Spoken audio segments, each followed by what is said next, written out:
The Great Blizzard of 1888 remains one of the deadliest snowstorms in U.S.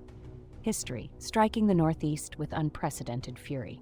Experts recount how a series of weather anomalies created a perfect storm, with temperatures plummeting and fierce winds piling snowdrifts over 50 feet high.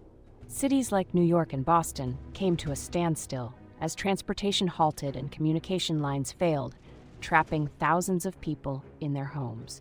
Survivors share harrowing tales of survival and loss, while statistics reveal more than 400 fatalities and countless economic repercussions. In its aftermath, this disaster prompted significant advances in meteorology and urban infrastructure, changing how cities prepare for and respond to natural catastrophes. This blizzard reshaped perceptions of winter's potential wrath, leaving an indelible mark on history.